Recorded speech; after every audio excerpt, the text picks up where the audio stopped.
John chapter 6, verse 24 to 35. Once the crowd realized that neither Jesus nor his disciples were there, they got into the boats and went to Capernaum and searched for Jesus. When they found him on the other side of the lake, they asked him, "Rabbi, when did you get here?" Jesus answered, "Very truly, I tell you, you were looking for me, not because you saw the signs that I performed, but because you ate the loaves and you had your fill. Do not work for food that spoils, but for food that endures to eternal life, which the Son of Man will give you. For on him God the Father has placed his seal of approval." When they asked him, "What must we do to do the works God requires?" Jesus answered, "The work of God is this, to believe in the one he has sent." So they asked him, "What sign then will you give that we may see it and believe you? What will you do? Our ancestors ate the manna in the wilderness, as it is written, he gave them bread from heaven to eat." Jesus said to them, "Very truly I tell you, it is not Moses who has given you the bread from heaven, but it is my Father who gives you the true bread of heaven. For the bread of God is the bread that comes down from heaven and gives life to the world." "Sir," they said, "always give us this bread." Then Jesus declared, "I am the bread of life. Whoever comes to me will never go hungry, and whoever believes in me will never go thirsty."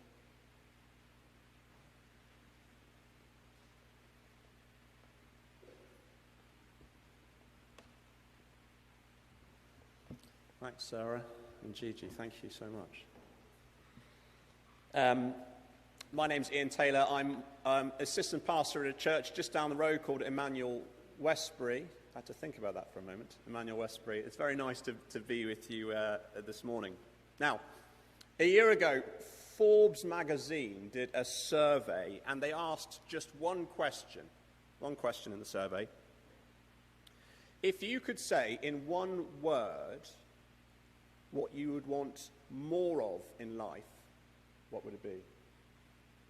And the answer was happiness. And that's probably not much of a surprise, isn't it? Okay? We want jobs that make us happy. We want our relationships to make us happy. We want to live in happy places. In fact, we'll do a little bit of a pop quiz here. Where do you think the happiest place to live in the world is, according to the most recent survey? Put your hand in the air. Yeah, Johnny. Oh, he's read it. You've knocked. I'm not going to ask you again, Johnny. It's Finland, isn't it? It's always the Scandinavians. It's always them. The UK, if you're interested, is 17th in a table of 146 places to live in terms of happiness. We all want to be happy, and we've always wanted to be happy. It's nothing new.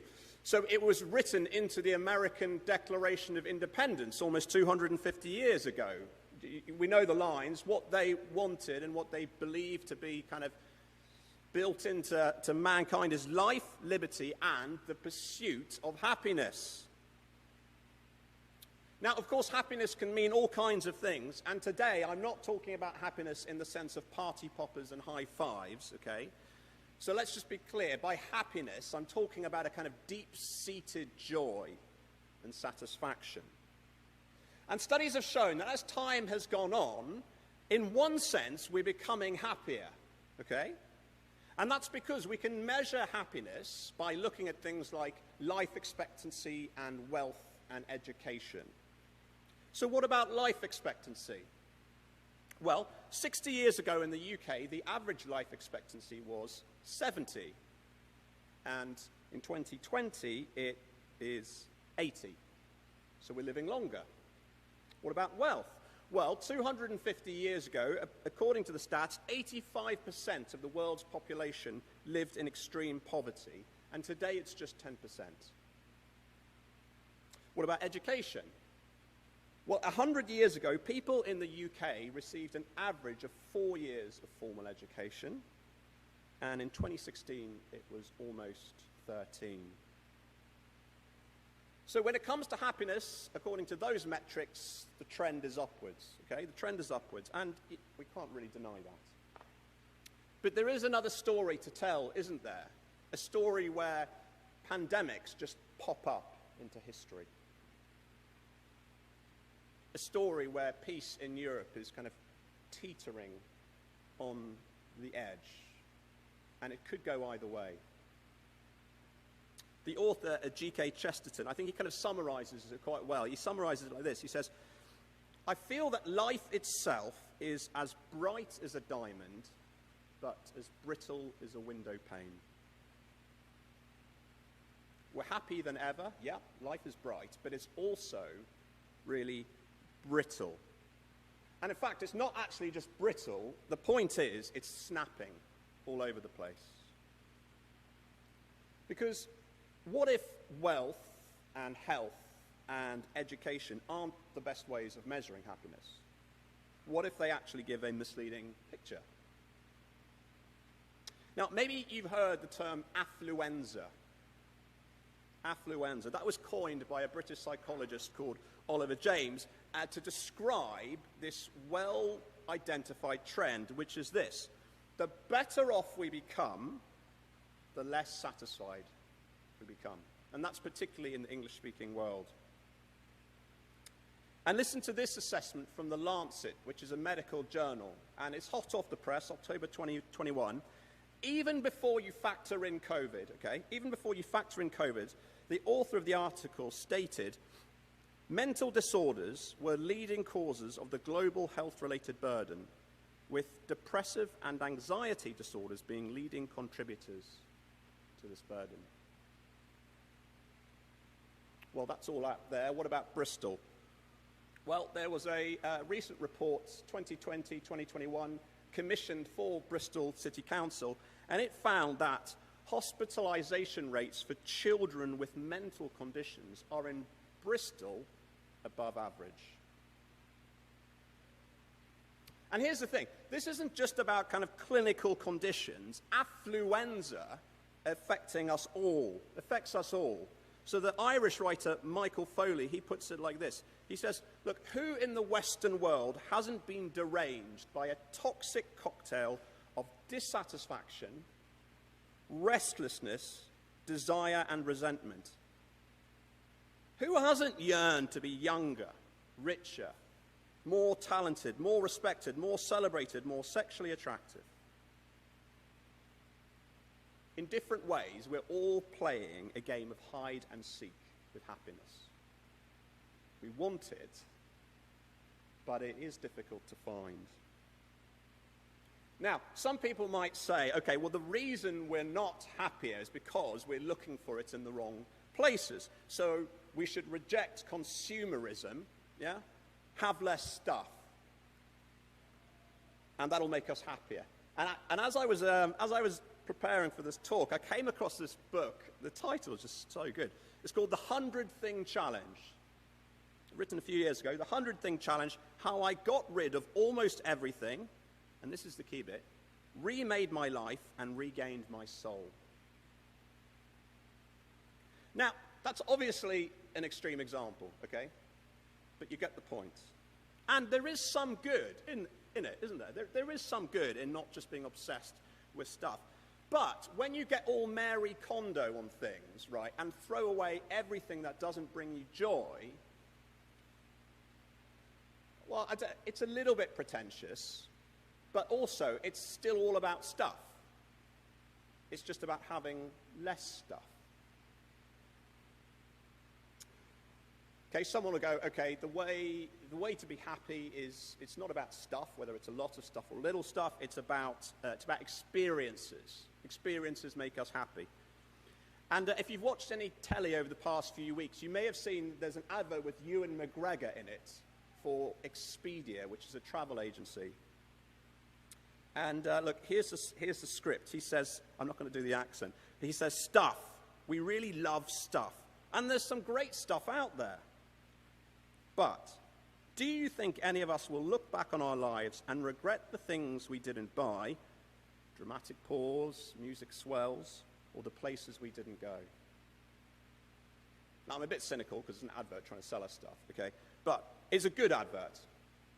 It's a good advert. And Ewan might actually have a point. Maybe experiences do matter more than stuff. But we've got to remember the stats. The wealthy Westerners like us, who are able to buy these experiences and pay for them and enjoy them more than anyone else, well, we're less satisfied than ever. So Will stuff make us happy? No.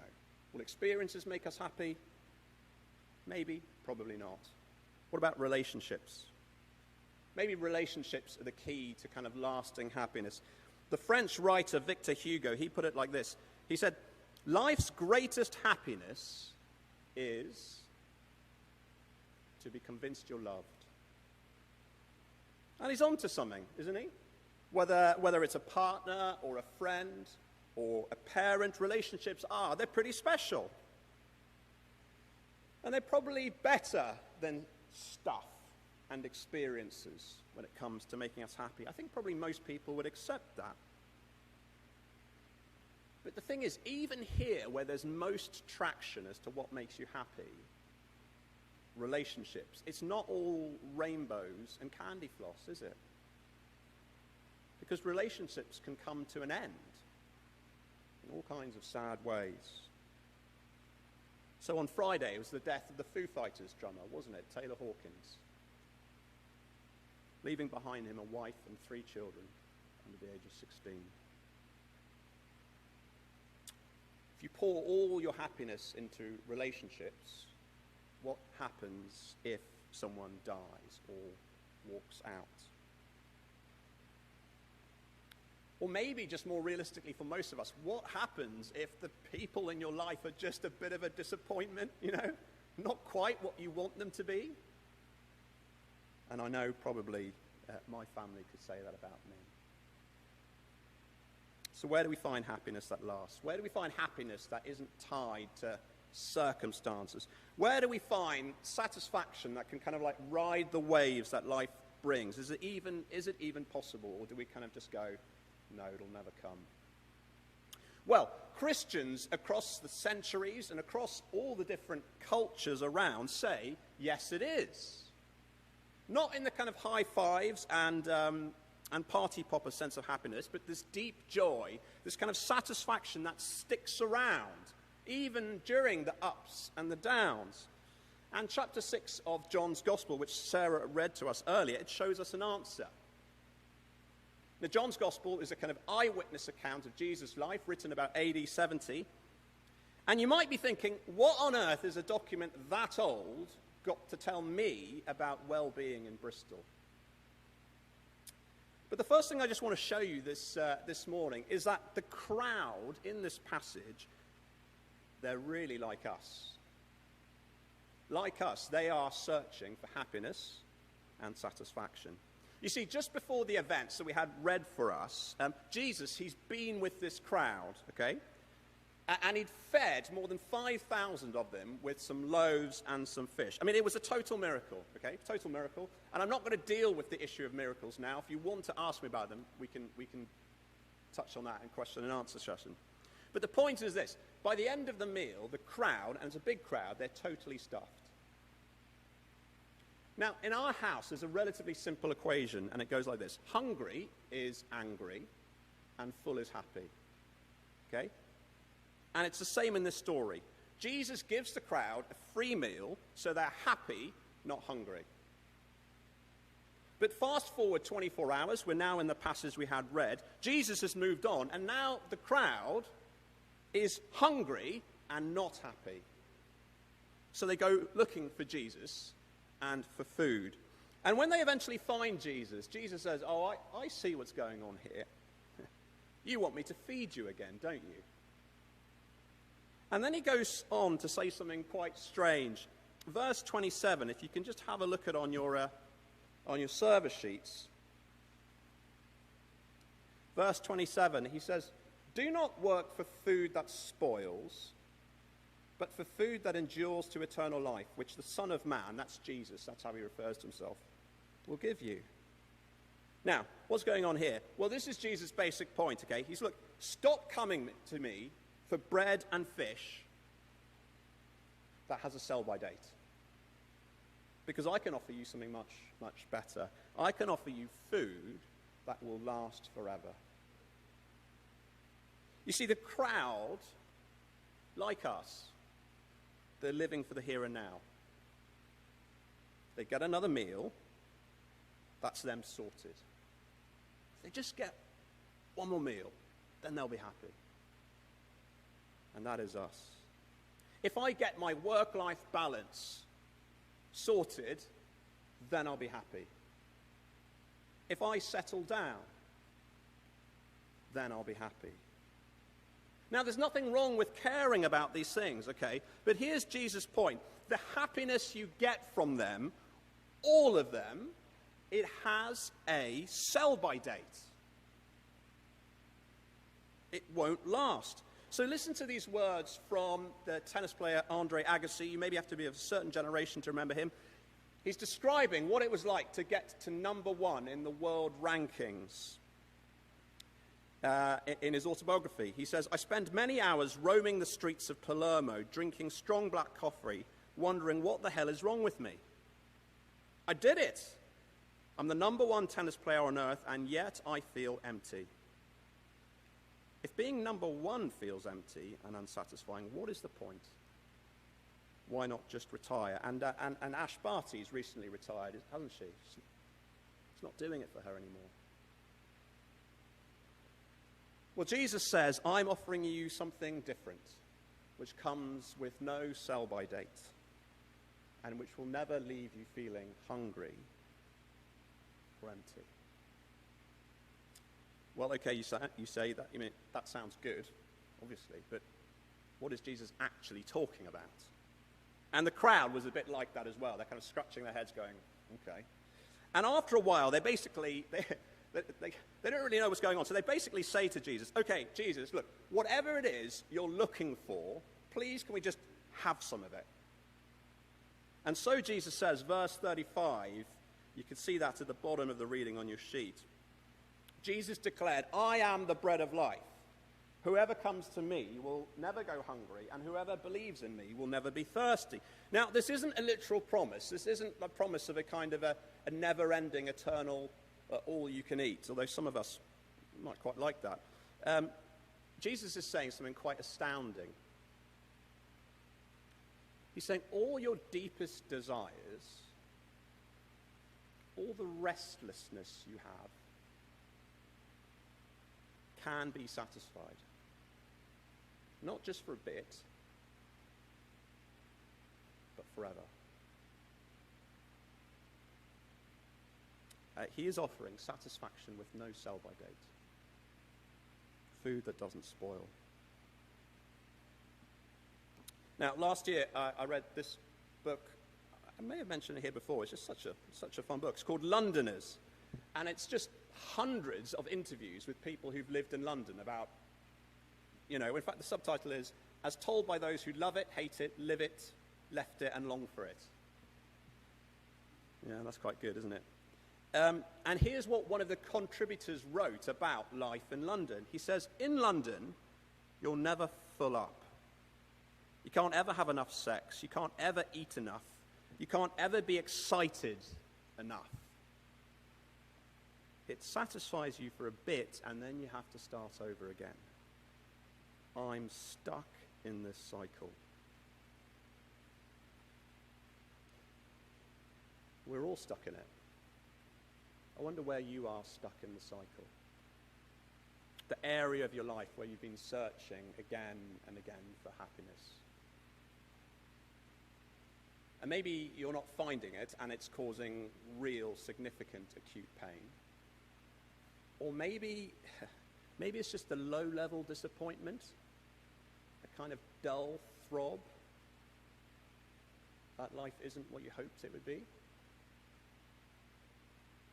Well, here is Jesus, and he's saying, come to me, and I will give you happiness with no sell-by date.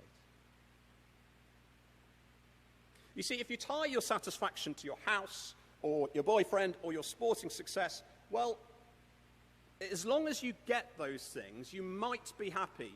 You might be. Although even Andre Agassi wasn't happy when he had them at his absolute peak. But if your happiness is linked to performance, of course, what happens when you start losing? What happens when your relationship ends? What happens when cancer comes knocking at the door? Do you see how that just kind of makes you vulnerable? Really vulnerable. And we know more than ever over the past 2 or 3 years, life throws massive curveballs. Jesus says, if you're going looking for happiness in those places, you will always end up thirsty and hungry. But if you come to me, happiness with no end. Well, hang on, you might say, if I come to Jesus looking for happiness, isn't that just a kind of relationship thing going on there? And how do I know Jesus won't chuck me? How do I know he won't disappoint me? We've all been disappointed in relationships. Well, just listen to these words that Jesus says to the crowd. They come just a few verses after the reading we've got here. We finish in verse 35. In verse 37, Jesus says, whoever comes to me, I will never drive away. So Jesus isn't the boyfriend who promises he'll be there for you until you get pregnant. He's not the father who promises he'll be in your life until he gets a better offer. When you come to Jesus, he says, I will never drive you away. This is forever. Whatever your story, I don't know, however dark it's been the past few months, whoever comes to me, I will never drive away. Well, you go, okay, it's just words. How can we be sure? Lots of people say things like that. Very manipulative people. How do we know Jesus is different? Well, we've got proof. Because of what happened on the cross. See, the Christian claim is that Jesus is so kind of committed to the eternal happiness of his people that he came down from heaven and he chose for us to die on the cross. Do you remember Victor Hugo? We mentioned him a while back. He said, life's greatest happiness is to be convinced you're loved. It's a great quote.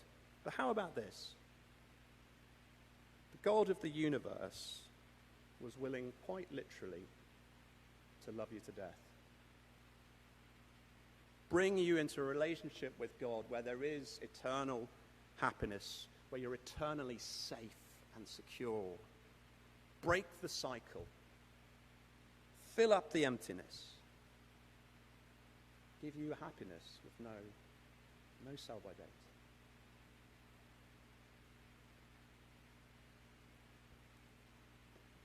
And we'll pray.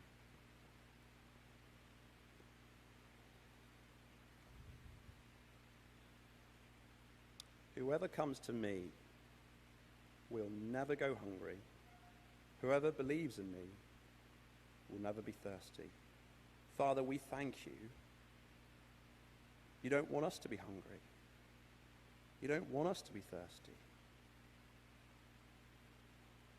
If we come to you, you will fill us up.